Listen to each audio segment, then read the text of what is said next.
দেশে আগুন লাগাইয়া আলেমদের জ্বালাইয়া পালাইয়া সাইরা গেলে ঢাকা গণভবনটা এখন ফাঁকা বুবুরে গণভবনটা এখন গণভবনটা এখন দেশে আগুন লাগাইয়া আলেমদের জ্বালাইয়া পালাইয়া সাইরা গেলে ঢাকা গণভবনটা এখন ফাঁকা ডাইনি রে গণভবনটা এখন গণভবনটা এখন অধিকারের কথা বলেছিলে রাজাকার জনগণ বইজা গেল তুমি বুবু স্বৈরাচার অধিকারের বললে কথা বলেছিলে রাজাকার জনগণ বইজা গেল তুমি বুবু স্বৈরাচার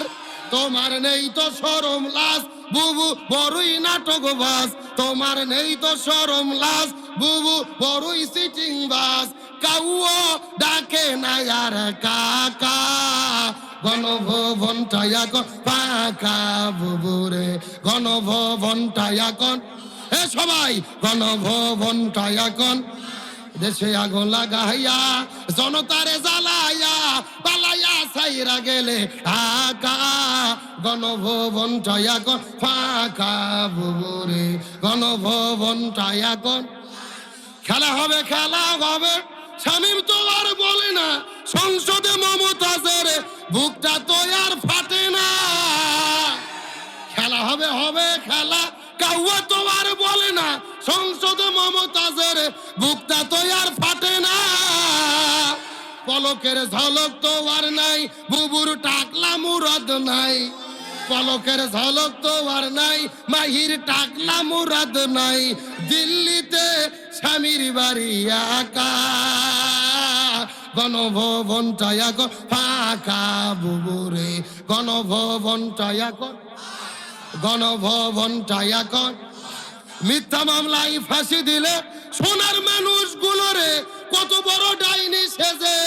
মায়া নাই তার অন্তরে এ সাতক্ষীরার তৌহিদি জনতা গভীর মনোযোগ কোরআনের বাকি আল্লামা সাইদি মতিউর রহমান নিজামী আব্দুল কাদের মোল্লা সালাউদ্দিন কাদের শাখা চৌধুরী নিরপরাধ মানুষদেরকে ফাঁসির দড়িতে ঝুলাইয়া হাসিনা হত্যা করেছে এদের কোন অপরাধ ছিল না অপরাধ একটা তারা জমিনের ভেতরে কোরআন বিজয়ের আন্দোলন করেছিল মিথ্যা মামলায় ফাঁসি দিলে মহান মানুষগুলোরে কত বড় ডাইনি সেজে মায়া নাই তার অন্তরে আজও সেই আদালত আছে ফাঁসির দড়িও আছে কবে পাবো বুবু তোমার দেখা অপেক্ষা করছে শুধু ঢাকা দেশে আগুন লাগাইয়া আলেমদের জ্বালাইয়া পালাইয়া সাইরা গেলে ঢাকা গণভবনটা এখন সবাই গণভবনটা এখন গণভবনটা এখন গণভবনটা এখন ফাঁকা